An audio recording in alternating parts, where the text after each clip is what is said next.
Anaci Padova, patrimonio di storie ed esperienza nella gestione condominiale, da sempre impegnata in corsi formativi agli associati e nel promuovere contatti diretti con le istituzioni e i cittadini. L'amministratore Anaci, il miglior investimento dopo la tua casa. In collaborazione con AF Energia, gas naturale ed energia elettrica.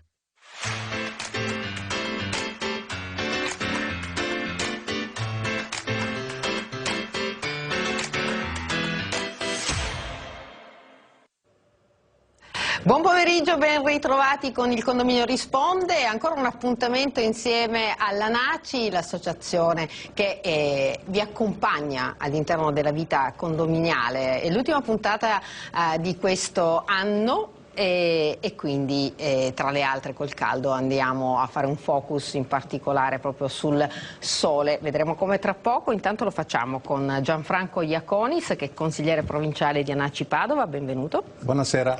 Il dottor Stefano Trentin, che è consigliere provinciale di Anaci Padova, buonasera. Bentornato. Ed ancora abbiamo in collegamento da Roma il presidente di Anaci Lazio, Massimiliano Marzoni, benvenuto. Buonasera. Bene, allora, collegamento che va perfettamente, un collegamento via Skype, articolo 1126 del Codice Civile, questo è il focus di questa sera, poi ovviamente come sempre daremo spazio alle domande che ci sono arrivate in redazione rivolte agli amministratori di condominio, quindi spazieremo anche su altri temi. Intanto il focus è sui lastrici solari di uso esclusivo normati dall'articolo 1126 del Codice Civile. La prima domanda ovviamente è tutta tecnica per spiegare bene ai nostri telespettatori le opportunità, ma soprattutto, innanzitutto, cos'è un lastrico solare? Allora, il lastrico solare è praticamente la copertura del fabbricato del condominio in particolare, che, dice la stessa parola, è un lastricato, quindi è un tetto piano, che molte volte è di uso esclusivo di uno o più condomini. Quindi questo gruppo o il condominio in esclusiva lo usa come se fosse sua proprietà, anche se ha l'uso esclusivo, che è una cosa un po' diversa. E la particolarità è che fa proprio da tetto al fabbricato, contrariamente ai balconi, che sono sempre una prosecuzione della proprietà, ma che non fungono da copertura del fabbricato. Solare appunto perché ci batte il sole. E ci batte il sole tanto, sempre di più, perché è anche un aspetto che non dobbiamo sottovalutare, il fatto che anche adesso siamo in un maggio assolutamente anomalo, no? Un caldo incredibile, un sole che continua a battere, ahimè, per l'agricoltura e per tutti noi, e quindi questo che tipo di vantaggio ha o come deve essere strutturato perché possa essere poi effettivamente funzionale alla quotidianità all'interno delle abitazioni? Ma il vantaggio è a uso esclusivo del condomino, che appunto ne ha l'uso esclusivo, o dei condomini. Gli altri non è che ne traggano vantaggio, perché essendo sottostante questo lastrico solare hanno il solo vantaggio che funge da tetto, è un tetto piano del fabbricato, quindi l'utilità è solo a vantaggio di uno o più condomini. Ricordiamo ai nostri telespettatori che possono chiamare in diretta allo 049 744 1313 per collegarsi con noi, per chiedere dei pareri agli esperti, porre delle domande rispetto alla vita condominiale e in questo periodo sicuramente rispetto ai tanti lavori che investono i vari condomini che ovviamente abbiamo deciso collettivamente di portare avanti grazie alle tante opportunità che sono state offerte in questo periodo per migliorare non solo visivamente le nostre città, le nostre vie, ma anche la nostra qualità della vita. Perché esiste questo articolo? Quindi vengo da lei, Trentin. Questo articolo perché è stato creato? Lo ricordiamo, 1126 del Codice Civile, per chi volesse ovviamente andare ad approfondire l'argomento. Sì, allora riprendendo quello che ha detto il mio collega, il dottor Iaconis, in relazione al lastrico, il lastrico potrebbe essere anche, anzi questa superficie piana che fa da tetto al condominio. Può essere di uso di tutti i condomini oppure di uso esclusivo. Se è di uso di tutti i condomini non c'è nessun problema. Il problema è sulla suddivisione delle spese nel momento in cui il lastrico è di uso esclusivo. come diceva prima il dottor Iaconis, può essere ad uso esclusivo di un condomino oppure ad uso esclusivo di un gruppo di condomini. Da qui la norma, l'articolo 1126, che va a stabilire come ripartire le spese relative al lastrico qualora questo sia di uso esclusivo di uno o più condomini. Nel caso specifico, l'articolo 1126 dice che un terzo della spesa relativa alla ricostruzione o alla manutenzione del lastrico è a carico appunto del condomino o dei condomini che ne hanno l'uso esclusivo, 2/3 a carico di tutti gli altri condomini o comunque dei condomini che ne traggono vantaggio a livello di copertura. Poi lì si apre un'ampia discussione, ci sono molte sentenze a riguardo di tribunali e della Cassazione, in quanto se vogliamo vedere come suddividere le spese relative a questi 2/3, bisognerà vedere quali sono i condomini che stanno in proiezione sotto questo lastrico e quindi valutare se i condomini hanno una proprietà intera o una porzione di proprietà, questo in base appunto a alcune sentenze della Cassazione. O in alternativa utilizzare l'articolo, le tabelle millesimali di proprietà per suddividere appunto l'intera spesa. Una cosa che mi sento di dire è che se noi ipoteticamente dobbiamo suddividere una spesa relativa a questo lastrico, noi potremmo avere delle proprietà che hanno magari 5 metri quadrati sotto il lastrico e proprietà nello stesso piano. Un appartamento, supponiamo di 200 metri, 10 metri quadrati sotto il lastrico, 190 metri quadrati sotto il tetto. Allora che tabella utilizziamo? O andiamo a utilizzare la tabella generale di proprietà sia per le suddivisioni delle spese del lastrico, sia per le suddivisioni delle spese del tetto, del fabbricato, tenendo conto che comunque 1/3 è a carico di chi ha l'uso esclusivo. Se andiamo a applicare l'articolo 1126 nella parte terminale dove dice dobbiamo vedere chi ne ha l'uso esclusivo, automaticamente se vogliamo andare a prendere i condomini non l'uso esclusivo, i condomini che sono sotto nella proiezione del lastrico, allora dobbiamo andare a fare delle tabelle millesimali sia dei tetti che dei lastrici per non avere poi contestazioni in futuro. Questo è quello che io normalmente consiglio ai miei condomini. Non so se sono stato chiaro perché l'argomento è abbastanza difficile sulla suddivisione delle spese. Sì, non è semplice quando si tratta di mettere d'accordo tutti sulle suddivisioni delle spese, però la domanda è: il lastrico solare è uno spazio abitativo più moderno rispetto al passato, cioè le nuove abitazioni utilizzano di più questo modus operandi proprio nella costruzione, nella realizzazione dei nuovi abitati. È un argomento nuovo di dibattito questo all'interno di un condominio? Diciamo che allora a questo punto parlerei non più di lastrico ma di terrazza a livello. No? Allora, la terrazza a livello che è diversa. Sì, cioè, mentre il lastrico è sostanzialmente un solaio di copertura dell'intero fabbricato o di una parte del fabbricato, la terrazza a livello nasce come un prolungamento dell'appartamento per godere maggiormente dell'appartamento. A questo punto avremo dei parapetti, delle balaustre. La ripartizione delle spese è la stessa, è assimilata a quella dei lastrici solari, però la terrazza a livello è di un proprietario. Quindi il proprietario ne avrà l'uso esclusivo, la proprietà e 1/3 della spesa la paga il proprietario di questa terrazza a livello e poi ricadiamo sempre nel 1126 per quanto riguarda i 2/3 della spesa per i sottostanti oppure secondo la tabella di proprietà da discutere comunque in sede assembleare. Presidente Marzoni, quanti problemi anche nella sua regione vengono fuori nel momento in cui bisogna mettere d'accordo tutti sulle spese, sulla suddivisione delle spese e soprattutto quanta ignoranza, da ignorare, no? Nell'acquisto di una casa poi c'è quando saltano fuori delle spese che magari non si pensava di dover affrontare in quota parte. Sì, questo è un argomento, devo dire, molto molto sentito e serio, ma non credo soltanto nel Lazio, credo in qualsiasi provincia e regione.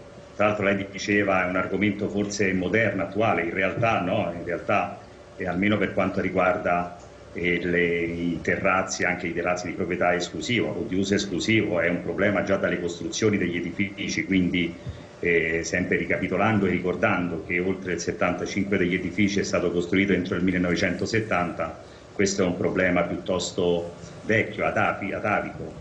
E nell'ambito della ripartizione delle spese, questo è, come diceva prima il collega, c'è questa seria problematica. Tra l'altro nella riforma del condominio, in realtà questo articolo 1126 era entrato nella parte dibattimentale nel senso di volerlo modificare.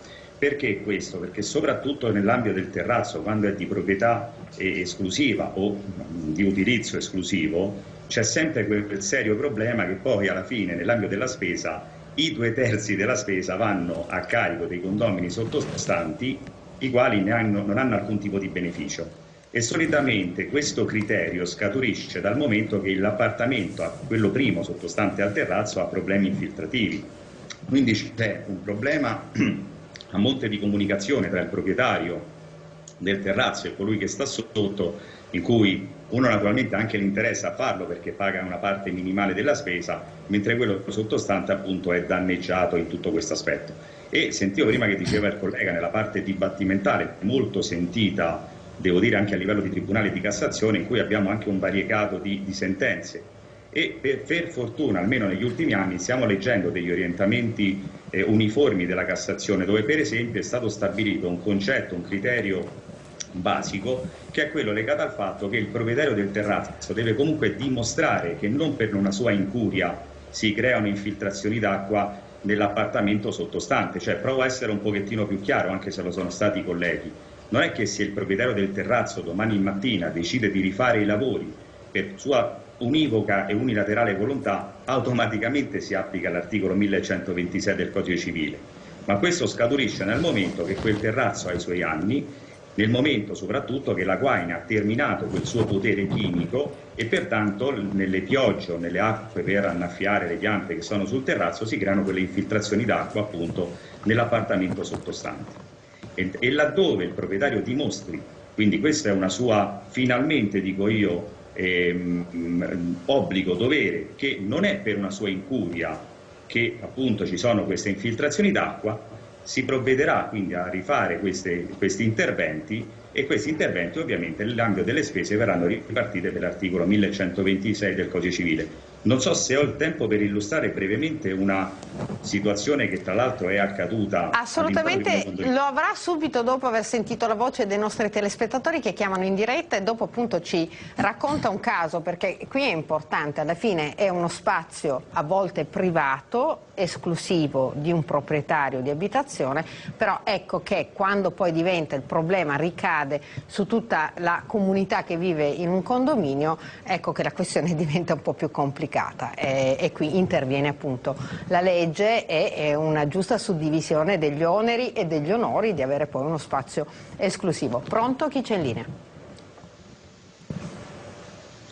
Pronto? Buonasera, benvenuto. Benvenuta. Telefonata? Pronto? C'è qualcuno? No, allora prego Marzoni, continui pure. Ci faccia questo esempio. No, questo esempio, io gestisco alcuni condomini che sono sul litorale romano e quindi condomini prettamente estivi e soprattutto dove c'è un grande utilizzo su questi terrazzi di proprietà esclusiva, in particolar modo l'estate. Il proprietario di un appartamento con attiguo un bel terrazzo, anzi devo dirvi che il terrazzo ha una metratura più ampia rispetto all'appartamento, quindi particolarmente goduto dal proprietario, e sul proprio terrazzo aveva fatto dei lavori. Questo è accaduto qualche anno fa, devo dire, dei bei lavori che probabilmente avrebbe fatto chiunque, quindi andando a mettere delle panchine, dei tavoli, e questo lavoro andando ad ancorare appunto sia le panchine stesse sia il tavolo. Nell'ancorarlo ha bucato la guaina. E questo inevitabilmente alle prime piogge che sono avvenute subito nell'autunno successivo. Marzoni, le interrompo perché quindi quando ha detto ha bucato la guaina, qui c'è stato un sorriso che come dire, è comparso all'improvviso sui volti degli altri due ospiti, perché evidentemente non è un caso isolato, succede no, assolutamente, spesso. no, succede spesso che qualcuno per abbellire il suo alla fine va a rovinare quello degli altri. Prego Marzoni, scusi. E anche le pompeiane che mettono. Che è accaduta? Naturalmente stringo l'argomento, quindi lo faccio breve. Il proprietario dell'appartamento sottostante, che immaginate che danni che ha avuto, ha fatto causa sia al proprietario dell'appartamento soprastante con attivo il terrazzo e anche al condominio. E in questo, fortunatamente, la sentenza di primo grado, devo dire che poi c'è stato ricorso in appello che è stato confermato. Per fortuna il proprietario dell'appartamento non è ricorso in Cassazione, perché secondo me sarebbe stato anche interessante avere quindi tutti e tre i gradi di giudizio, e quindi sia il primo grado e sia la Corte di Appello hanno confermato le loro sentenze, condannando il proprietario dell'appartamento perché per la sua incuria, per le sue colpe, si sono creati quei danni, e quindi condannandolo sia al rifacimento totale a sue spese del terrazzo e anche a tutti i danni procurati all'appartamento sottostante. Devo dire, non so se su questo magari vado a solleticare un pochettino i colleghi, che addirittura l'avvocato del proprietario aveva citato anche l'articolo 1051 del Codice Civile, in cui parla della custodia dell'amministratore in capo al bene. Ecco, qui ci arriviamo subito, perché poi alla fine un precedente giuridico c'è.